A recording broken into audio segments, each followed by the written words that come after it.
On the seventh and last day of the retreat, we usually, almost always, have a reading. Can't remember when we did not.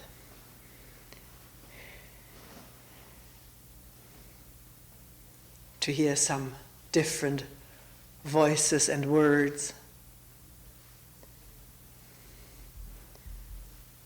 from different traditions or no traditions. Once a person was here at the retreat who afterwards said it was too much stuff.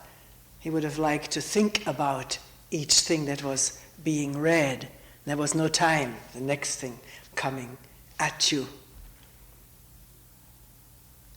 I took it seriously and cut the pile down considerably, whereupon people afterwards said, "Why didn't you read this? Why didn't you read that?" I missed this, I missed that. And I said, "Well, isn't it too much for you?" And there wasn't the one who said, "Yes, it was." So we're back to a size of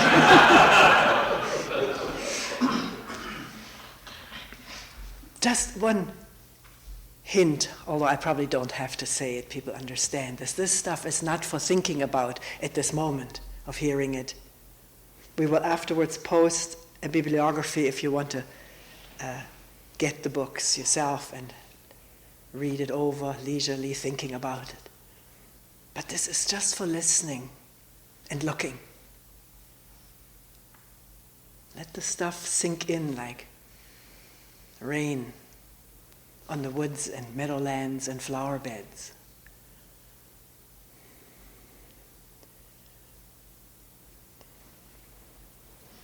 These are ancient and contemporary spiritual teachers and poets. Some of the selections have been abbreviated or abridged, words taken out, paragraphs. This is not to introduce these authors to you, but to find the words that they have said that fit what we're talking about and looking at during a retreat.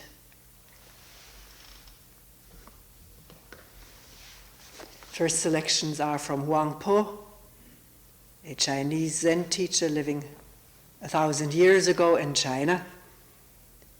Things recorded by his disciple and governor of the province, Peisu. Translated by John Blofeld.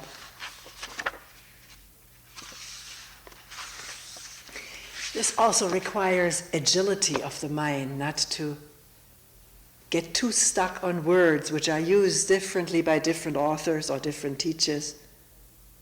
If you stay with the looking, then you will understand what the word means, even though it's not the same word you're used to.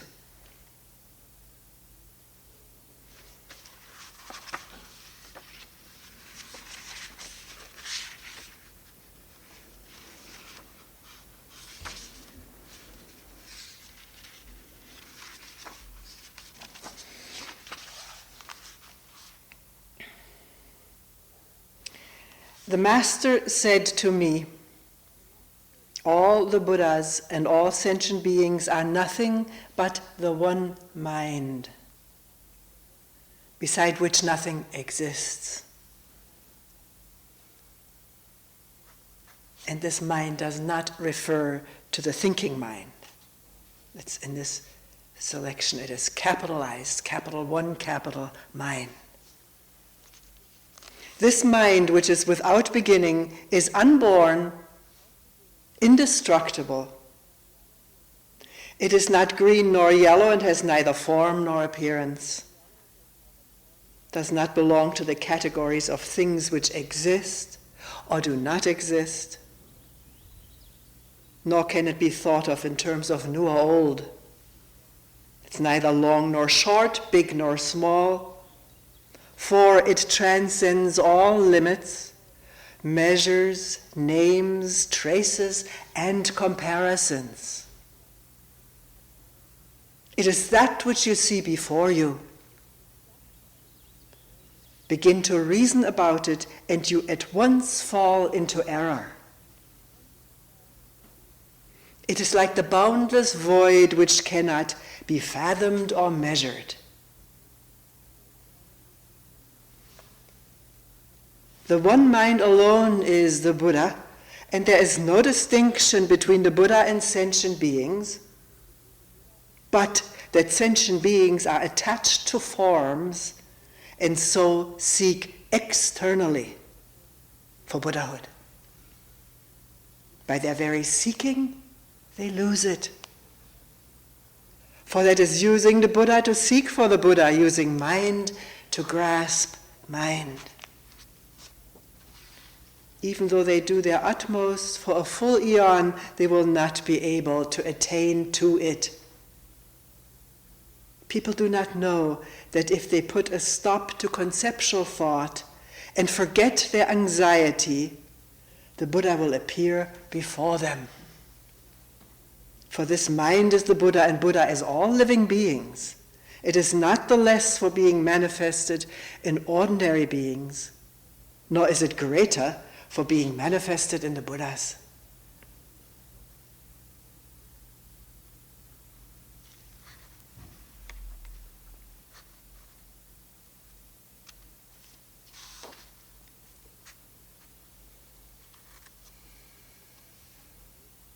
This mind is like the void in which there is no confusion or evil, as when the sun wheels through it, shining upon the four corners of the world. For when the sun rises and illuminates the whole earth, the void gains not in brilliance. And when the sun sets, the void does not darken. The phenomena of light and dark alternate with each other, but the nature of the void remains unchanged. So it is with the mind of the Buddha and sentient beings. If you look upon the Buddha as presenting a pure, bright, enlightened appearance, or upon sentient beings as presenting a foul, dark, or mortal-seeming appearance, these conceptions resulting from attachment to form will keep you from supreme knowledge. There's only one mind, and not a particle of anything else on which to lay hold.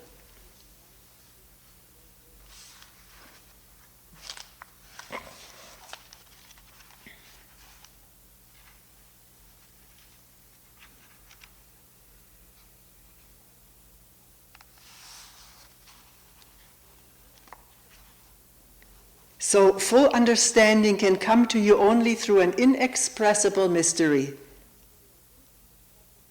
The approach to it is called the gateway of the stillness beyond all activity. If you wish to understand, know that a sudden comprehension comes when the mind is purged of all the clutter of conceptual and discriminatory thought activity. Those who seek the truth by means of intellect and learning only get further and further away from it. Not till your thoughts cease all their branching here and there, not till you abandon all thoughts of seeking for something, will you be on the right road.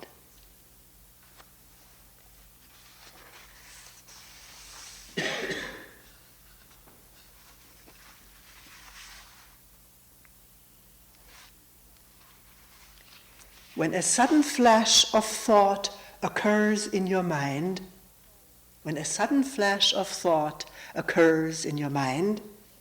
and you see it for a dream or an illusion, then you can enter into the state reached by the Buddhas of the past. Not that the Buddhas of the past really exist, or that the Buddhas of the future have not yet come into existence. Above all, have no longing to become a future Buddha. Your sole concern should be, as thought succeeds thought, to avoid clinging to any of them. Now I will make luminously clear how to set about being rid of that Buddha. Consider the sunlight. You may say it is near, yet if you follow it from world to world, you will never catch it in your hands. Then you may describe it as far away, and lo, you will see it just before your eyes. Follow it, and behold, it escapes you. Run from it, and it follows you close. You can neither possess it nor have done with it. From this example, you can understand how it is with the true nature of all things, and henceforth there will be no need to grieve or worry about such things.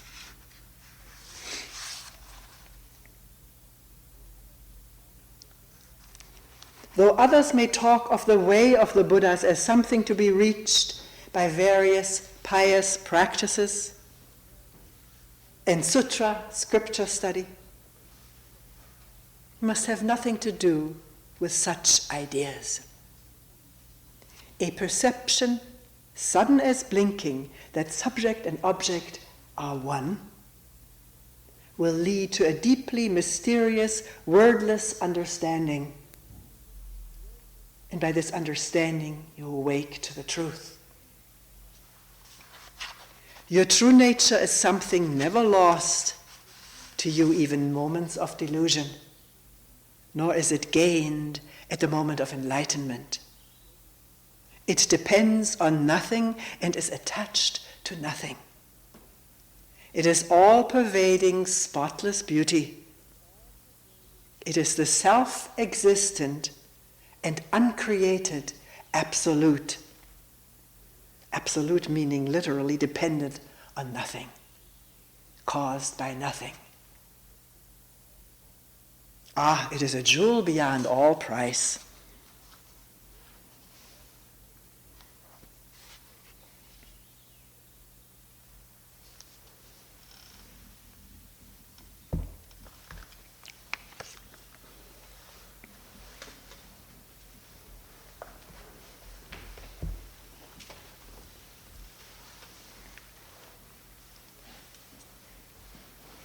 Couple selections from excerpts from Krishnamurti's talks and writings as gathered by the K.F. Krishnamurti Foundation, India.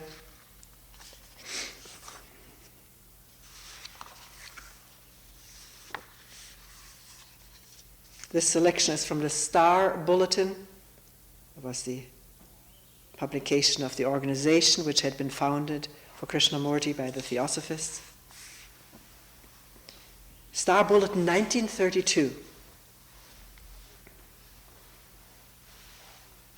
The individual problem is the world problem. If the individual has found happiness, has created order within himself, then he will create order in the world around him. And in helping others to solve their own individual problems, he will help to solve the world problems. You think that in seeking the liberation of the self, there is a suggestion of egotism. You think that to be eternally happy is a selfish realization. You think that to be free from all sorrow and strife is a desertion of the world. This is a misconception.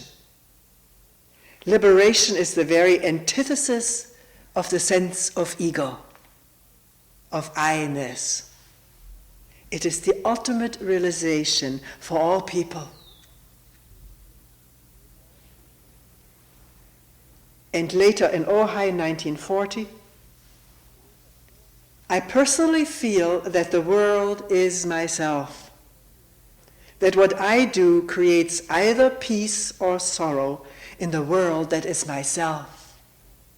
And as long as I do not understand myself, I cannot bring peace to the world. So my immediate concern is myself, not selfishly, not merely to alter myself, or in order to gain greater happiness, greater sensations, greater successes, For as long as I do not understand myself, I must live in pain and sorrow and cannot discover an enduring peace and happiness.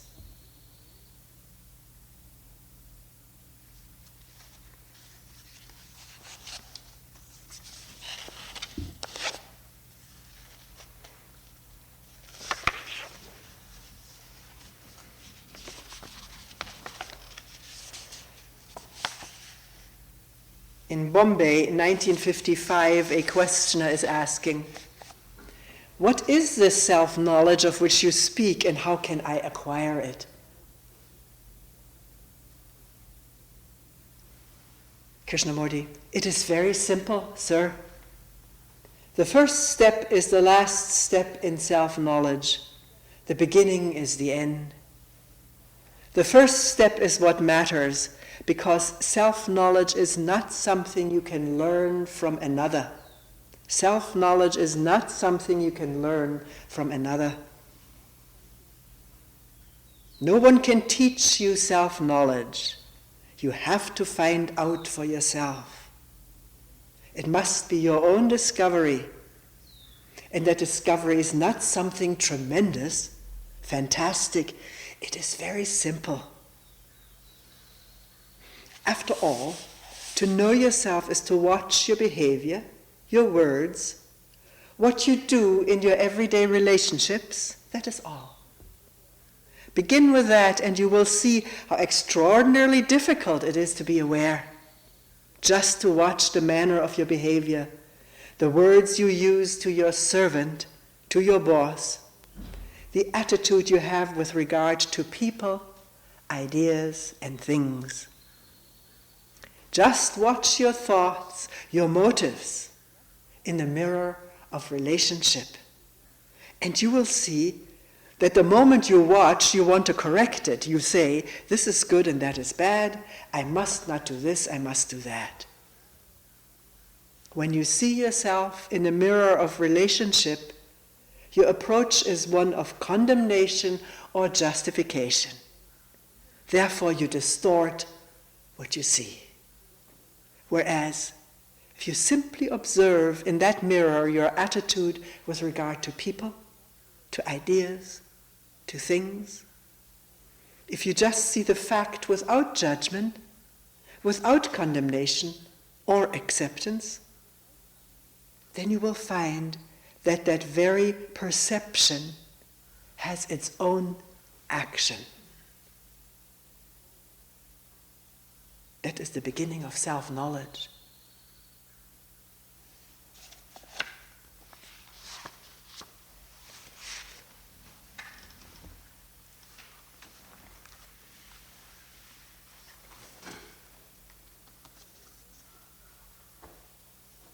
From the Flame of Attention, the book is called The Meditative Mind, Selections of Passages for the Study of the Teachings of Krishnamurti, put together by the foundation in Ojai. It is immensely important to know and to understand the depth and beauty of meditation. Human beings have always been asking from timeless time whether there is something beyond all thought, beyond all romantic inventions, beyond all time. They've always asked, is there something beyond all this suffering, beyond all this chaos, beyond wars, beyond the battle between human beings? Is there something that is immovable, sacred, utterly pure, untouched by thought, by any experience? This has been the inquiry of serious people from the ancient of days. To find that out, to come upon it, meditation is necessary. Not the repetitive meditation that is utterly meaningless. There is a creative energy which is truly religious when the mind is free from all conflict, from all the travail of thought, to come upon that which has no beginning, no end. That is the real depth of meditation and the beauty of it. That requires freedom from conditioning.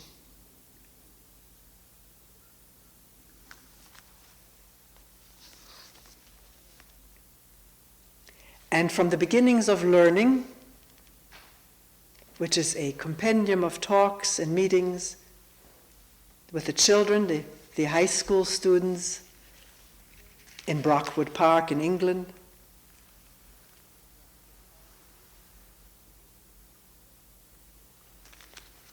when you sit very quietly or lie down very quietly, the body is completely relaxed, isn't it? Have you ever tried to sit very, very quietly? Not to force it, because the moment you force it, it is finished.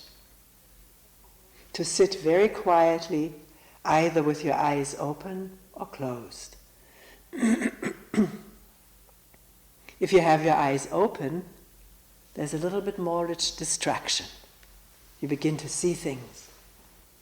So after looking at things, the curve of the tree, the leaves, the bushes, after looking at it all with care, then close your eyes.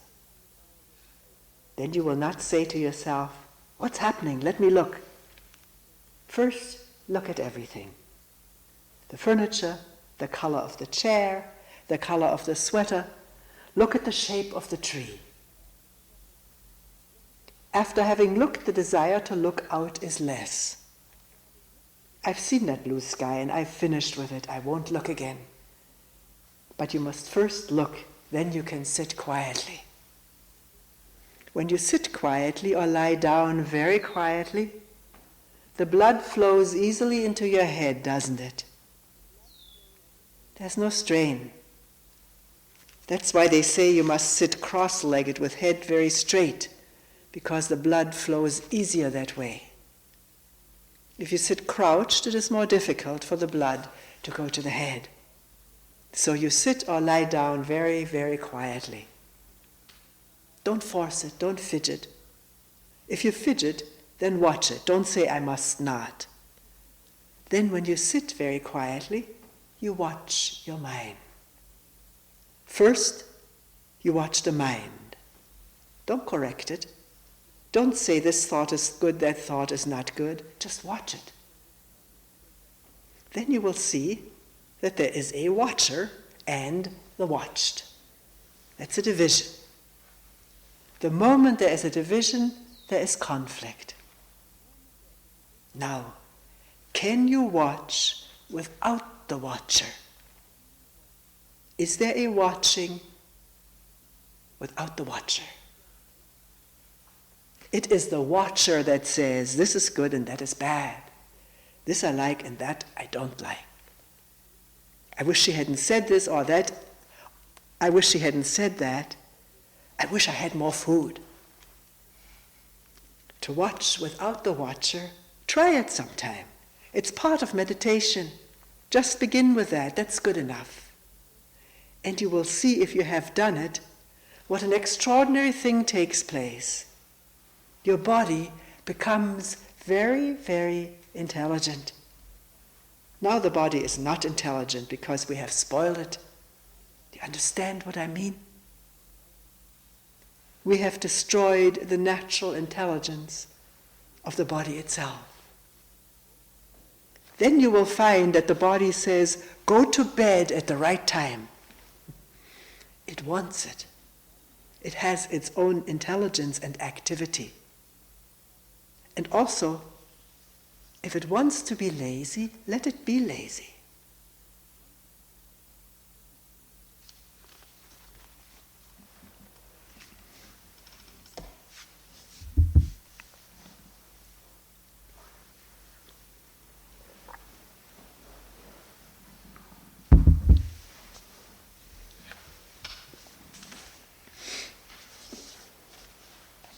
A selection from Nisargadatta's "I Am That," translated by Maurice Friedman.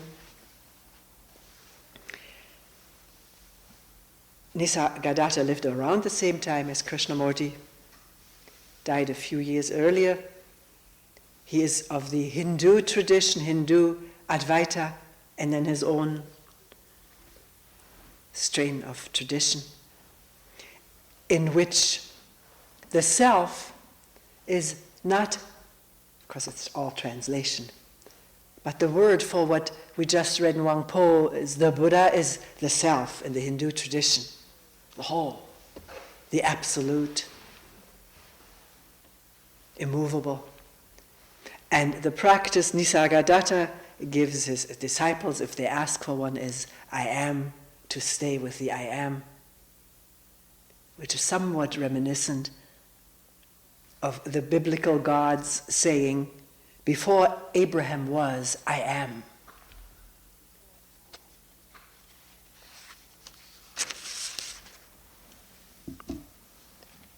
This chapter is called Obsession with the Body. That's the editor labeling it. Questioner. Maharaj, you are sitting in front of me and I'm here at your feet.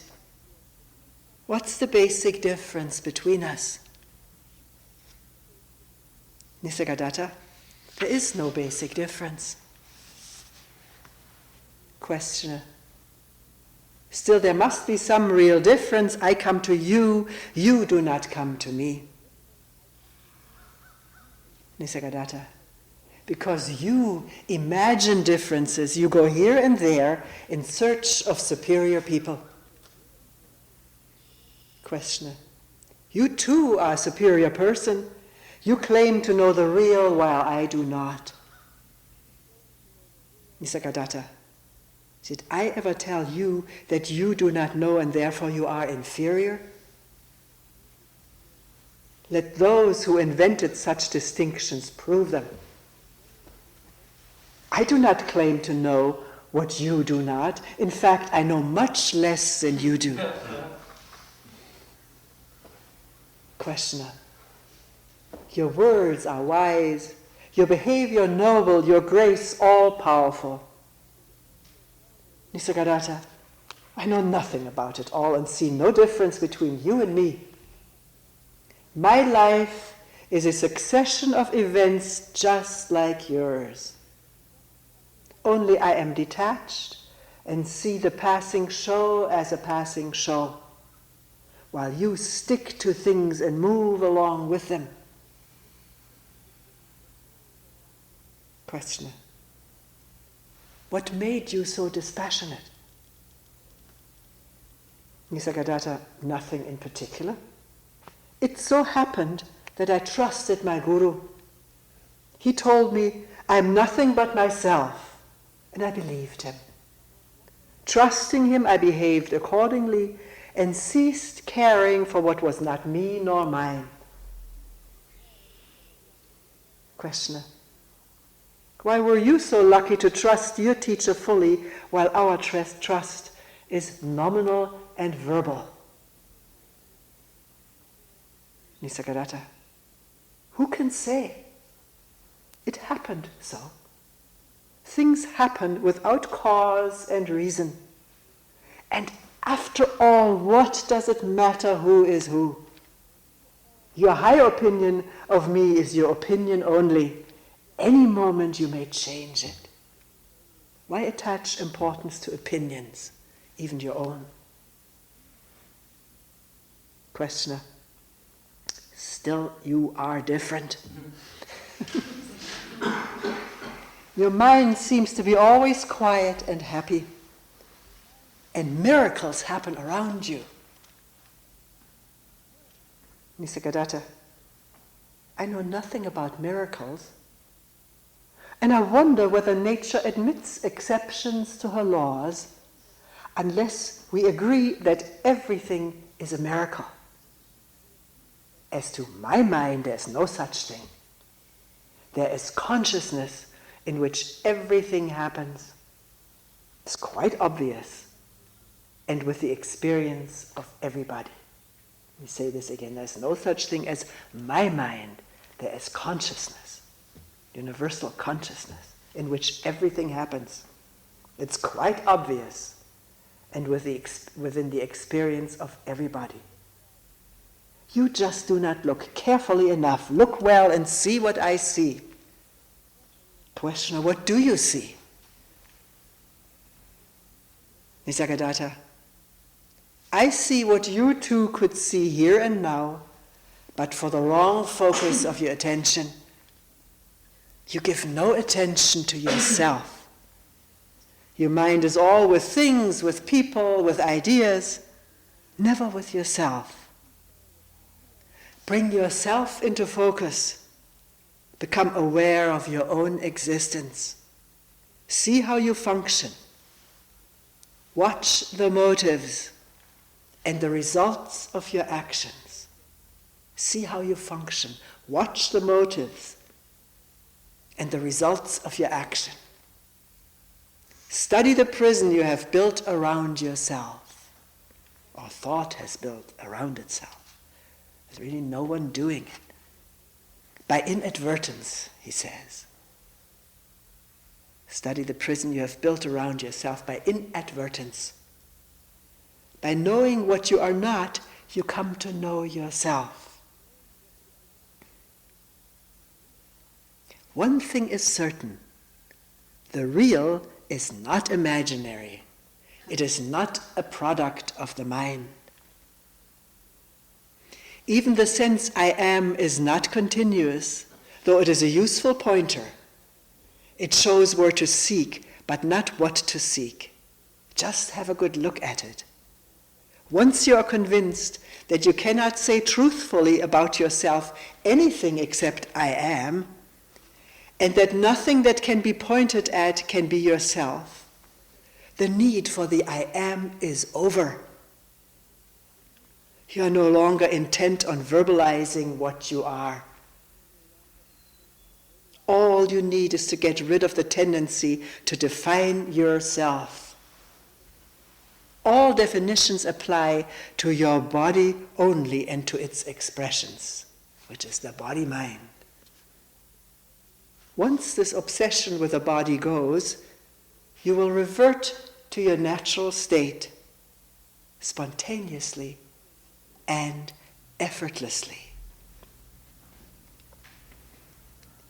We discover it by being earnest, by searching, inquiring, questioning daily and hourly, by giving one's life to this discovery.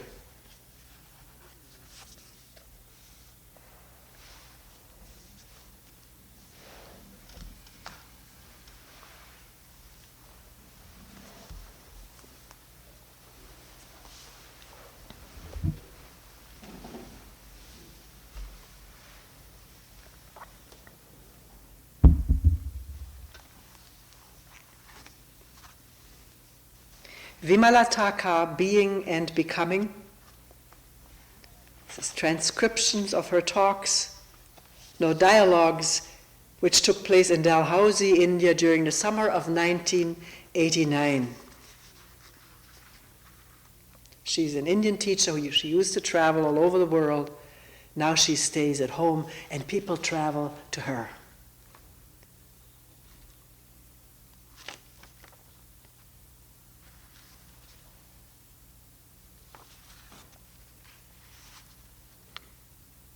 Toward the end of the book, we are talking about an alternative way of living, which is a meditative way of living. Acquire knowledge, let it flow through you, let it be utilized in its relevant field without thought creating the knower.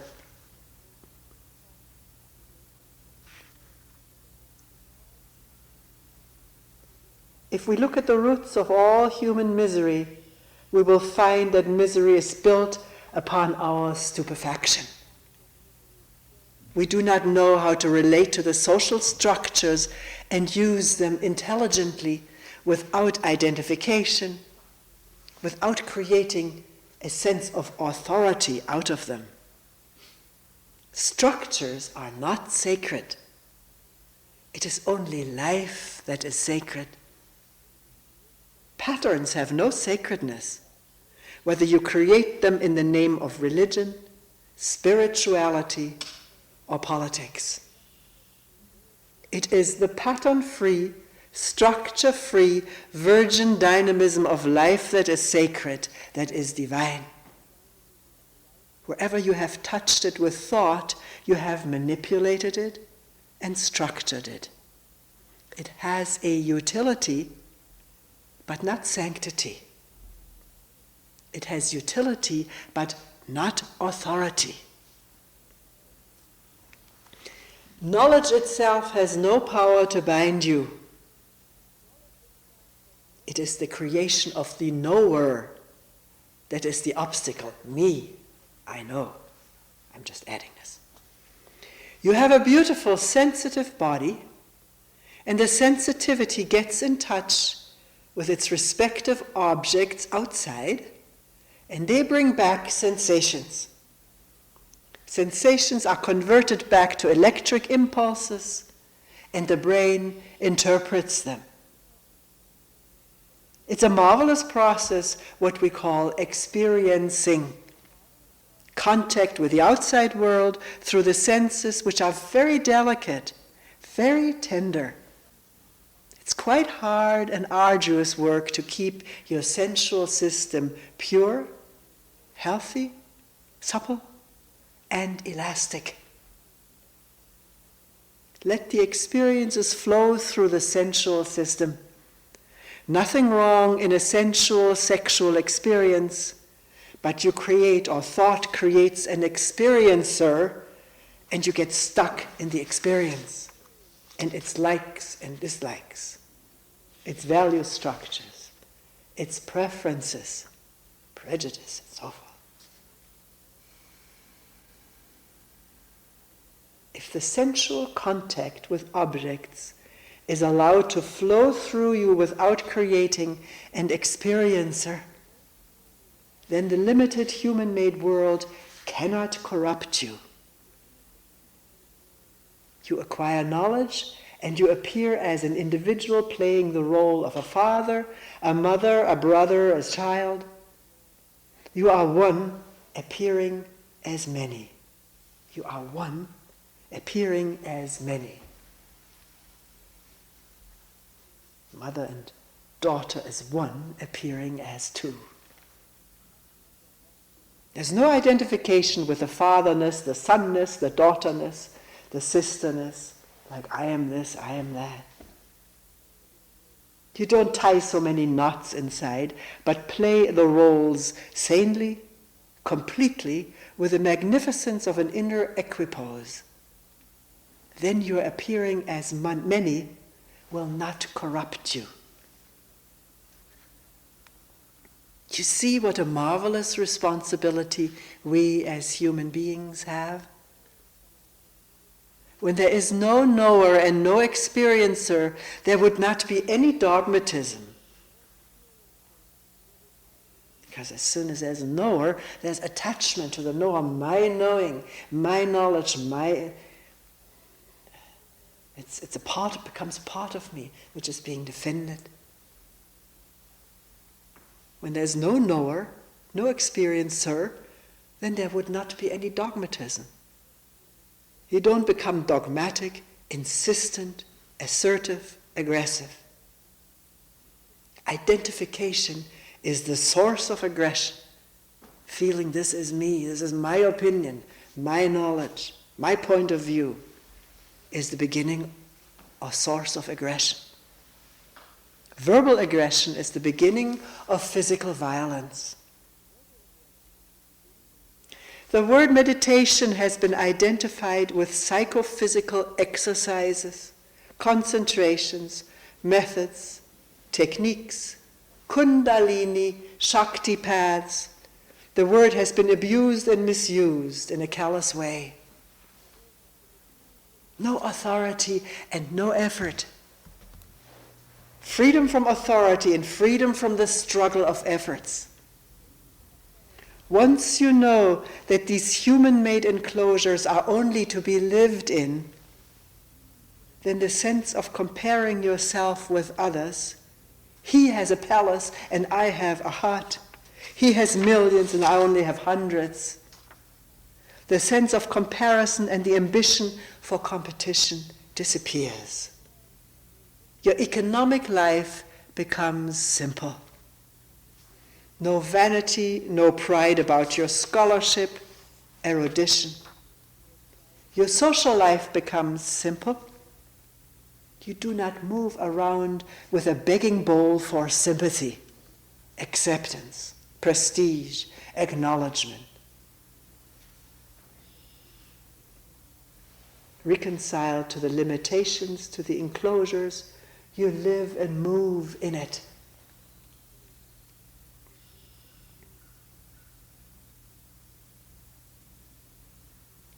Can you see with me that effortlessness is the content of silence?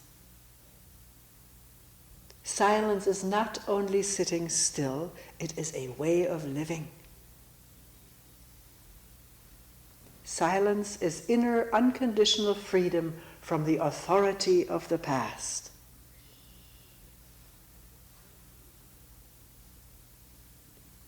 Meditation has no repetition at all. It is moment to moment. In the moment of relating, you are living. In the moment of aloneness, you are dying. It is living and dying, like inhaling and exhaling. To be alone is to die to the sense of being somebody or being something. Is not that the content of death and dying? To be alone is to die to the sense of being somebody. Sinner, saint, holy, knowledgeable, respected, rich, poor. To be alone is to die to being something according to the definition of society, according to the value structure of religions. Physically isolating yourself may not lead you to the aloneness. It may not. That is what we're afraid of, dying to the sense of being somebody. Dying to all the images you have built up about yourself. That is being alone. The way we're tackling the theme may be unusual, unheard of to many. It is a non-conventional way, a non-traditional approach. But I am really grateful that life brings you and me together.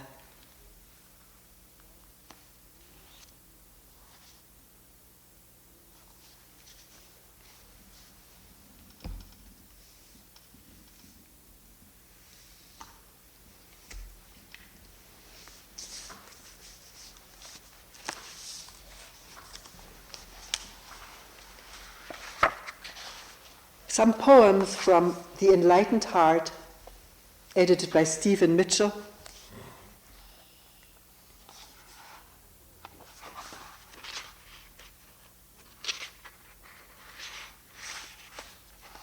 Rumi of the 13th century.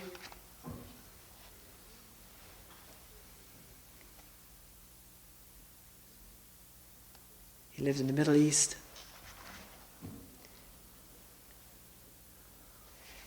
I have lived on the lip of insanity. I have lived on the lip of insanity, wanting to know reasons, knocking on a door. It opens. I've been knocking from the inside.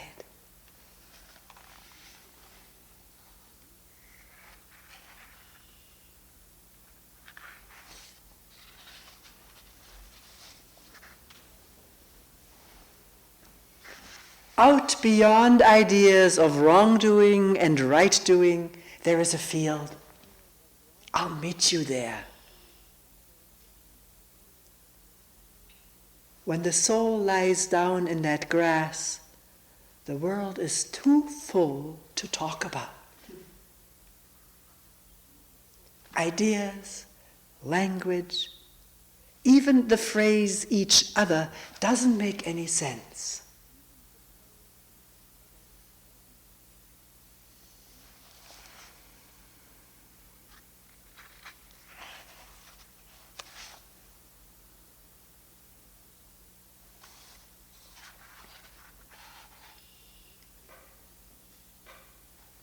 Outside the freezing desert night,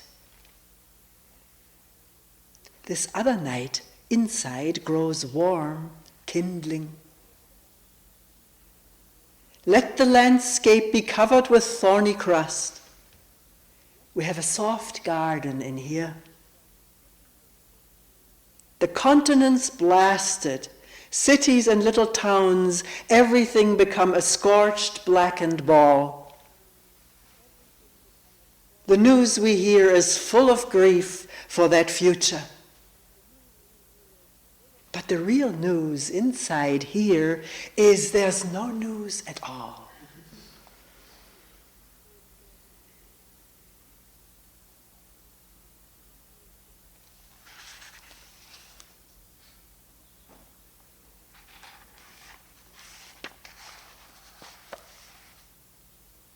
Ryokan, who lived in the 18th and 19th century, a Japanese hermit of the Zen tradition.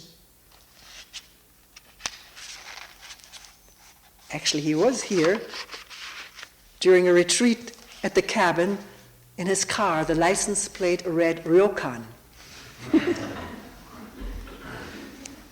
I'm not making it up, it's true. First day of spring. The sky is bright blue, the sun huge and warm. Everything is turning green. Carrying my monk's bowl, I walk to the village to beg for my daily meal.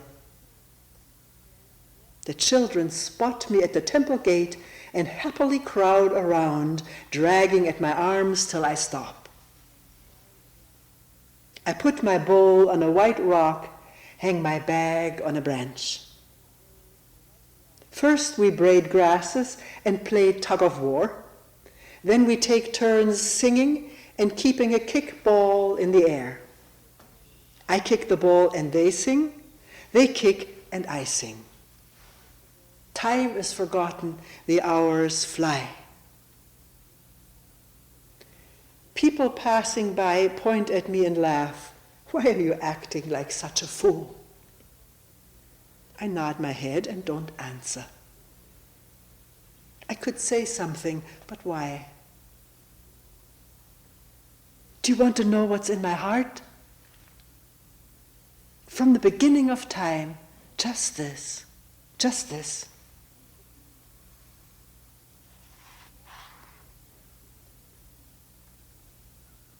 In all 10 directions of the universe, there's only one truth. When we see clearly, the great teachings are the same. What can ever be lost? What can ever be attained? If we attain something, it was there from the beginning of time. If we lose something, it is hiding somewhere near us. Look, this ball in my pocket. Can you see how priceless it is?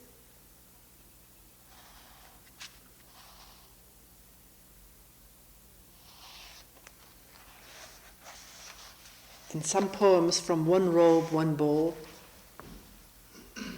translated by John Stevens,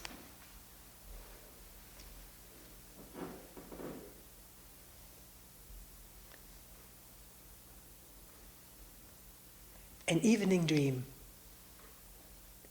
Everything must have been an illusion. I cannot explain clearly even one part of what I saw.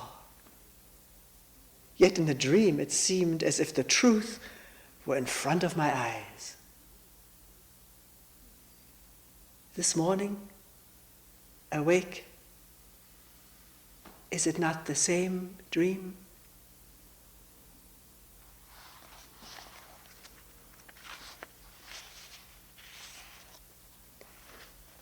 A thief has stolen my cushion and mat. Why did he break into my hermitage? The door is never locked. The night is ending, and I sit alone by the window. A sparse rain falls gently against the bamboo grove.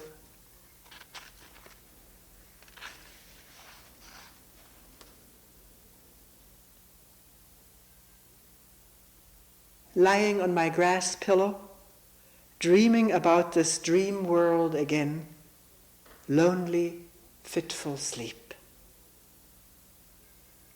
As I watch the children happily playing, without realizing it, my eyes fill with tears.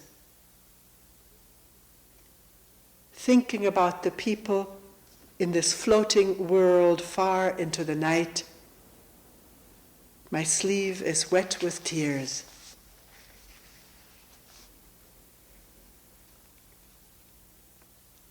The thief left it behind.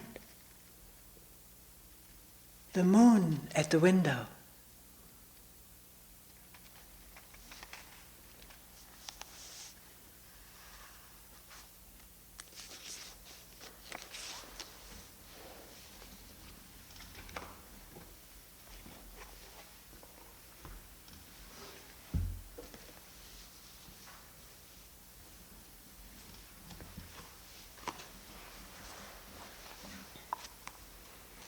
A few poems by Mary Oliver, contemporary American poet.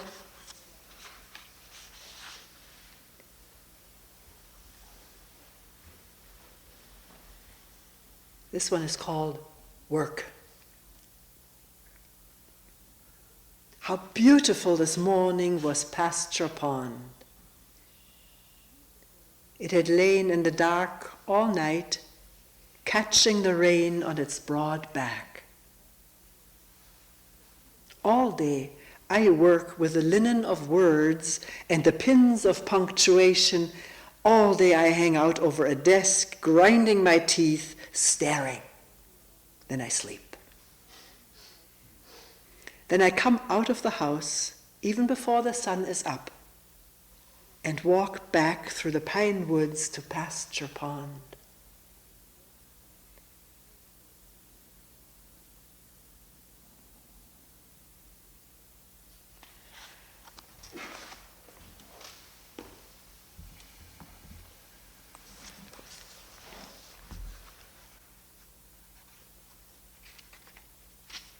Some poems from House of Light, and one I copied from selected old and new poems by Mary Oliver.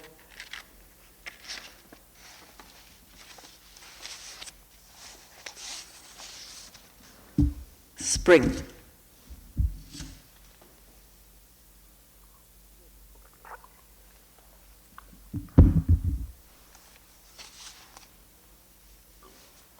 Somewhere, a black bear has just risen from sleep and is staring down the mountain. All night in the brisk and shallow restlessness of early spring, I think of her. Her 4 black fists flicking the gravel, her tongue like a red fire touching the grass, the cold water. There's only one question: how to love this world. I think of her rising like a black and leafy ledge to sharpen her claws against the silence of the trees. Whatever else my life is, with its poems and its music and its glass cities, it is also this dazzling darkness coming down the mountain, breathing and tasting. All day I think of her. Her white teeth, her wordlessness, her perfect love.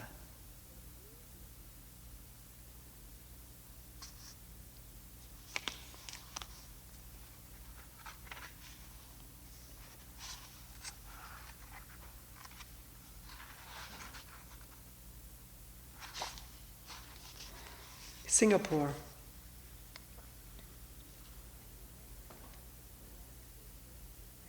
In Singapore, in the airport, a darkness was ripped from my eyes. In the women's restroom, one compartment stood open. A woman knelt there washing something in the white bowl. Disgust argued in my stomach, and I felt in my pocket for my ticket. A poem should always have birds in it.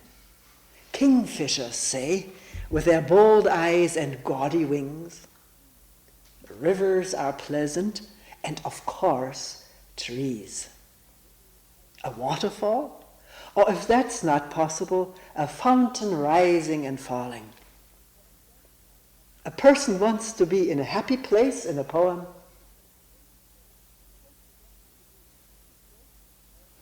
When the woman turned, I could not answer her face.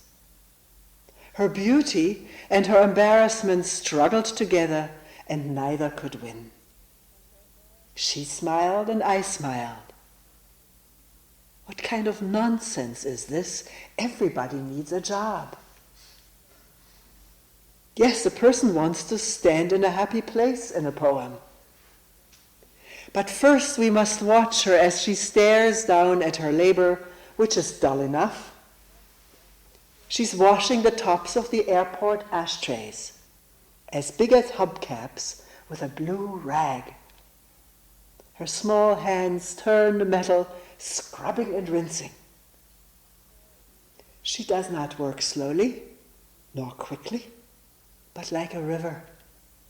And her dark hair is like the wing of a bird. I don't doubt for a moment that she loves her life. And I want her to rise up from the crust and the slop and fly down to the river. This probably won't happen. But maybe it will. If the world were only pain and logic, who would want it? Of course it isn't. Neither do I mean anything miraculous, but only the light that can shine out of a life. I mean, the way she unfolded and refolded the blue cloth. The way her smile was only for my sake. I mean, the way this poem is filled with trees and rivers and birds.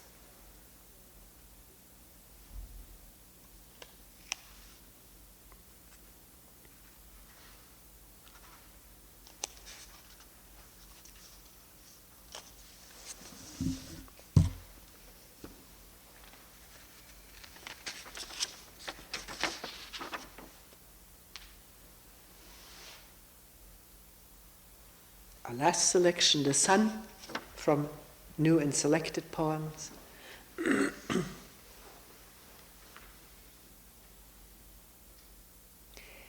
Have you ever seen anything in your life more wonderful than the way the sun every evening, relaxed and easy, floats toward the horizon and into the clouds or the hills or the rumpled sea, and is gone? And how it slides again out of the blackness every morning on the other side of the world, like a red flower streaming upward on its heavenly oils, say on the morning in early summer at its perfect imperial distance. And have you ever felt for anything such wild love?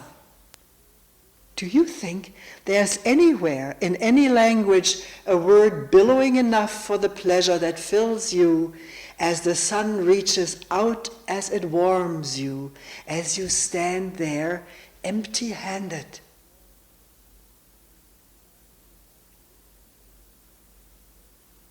Or have you too turned from this world? Have you too gone crazy for power, for things?